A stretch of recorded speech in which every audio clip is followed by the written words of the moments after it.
So ito na nga, mula 2018, puro Giro cycling shoes na ako. Doon na nasanay yung pa ako kasi medyo wide-footed din ako. Galing ako ng Empire SLX, Privateer Lace, tsaka itong Empire BR90. So dahil nga nagpalit tayo ng bike, syempre nangangati rin yung pa ako magpalit ng sapatos. Tsaka 3 years na rin yung sapatos ko, ROI na din siya. Kaya nung naglabas ng bagong model ang Giro, nagpunta na agad ako sa JB Multisports para magsukat. Ngayon, hindi pa available yung gusto ko, which is Giro Regime XC MTB. Kaya kinausap ko na lang yung mga sales crew, nag-iwan na lang ako ng contact ko para if ever available na yung sapatos, pwede nila ako tawagan or i-text. After ilang weeks, nag-reply sa akin si JB Multisport mismo. Sabi niya sa akin, ang available na lang is size 43, color green. Ngayon, syempre, medyo disappointed ako kasi wala na yung size ko. Size 42 kasi ko. So after nga nun, nag-decide na ako maghanap ng second option ko, which is Shimano RX910. Hindi rin nagtagal, nakabili na rin agad ako sa Enzo's Bike Shop sa Marikina, kay Boss J. Ngayon, eto na. Pagkabili ko ng Shimano, nag-pop up uli yung post sa akin ni JB Multisport sa Instagram. Tapos nun, napa-double check ako bigla dun sa reply sa akin ni JB Multisport. Pagkakita ko, walang ya. Yung Giro Greater na model pala yung nireplyan niya ng 43 na lang yung size. Which is, ito yung pinakaunang option ko at in-inquiran ko sa kanila. So dahil nga medyo tumagal na, nag-iiba-iba talaga yung gusto natin. Ngayon, ito talaga yung pinakagusto ko na ngayon, which is Giro Greater XC MTB.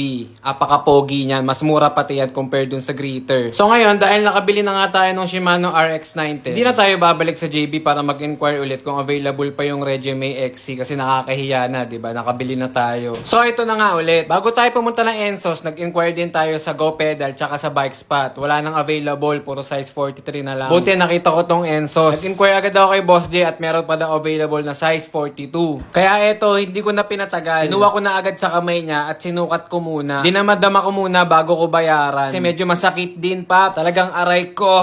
So nasukat ko naman na maayos at after nga nun, binayaran na rin agad natin. Buti na lang inalok niya rin ako ng attachment kasi kailangan ko rin nito. So dinagdag na rin natin yan sa bill. At binayaran na rin agad natin ng nakapikit. So ayun, new shoes day tayo ngayon. Thank you sa Enzo's Bike Shop at kay Kuya Boss J. Thank you Boss J. Kaya ayun, abang-abang lang, ibebenta ko na rin tong Giro Empire BR90 collaboration with the Radovisc. Ayan. Ako lang mag-isa niyan meron dito sa Pilipinas.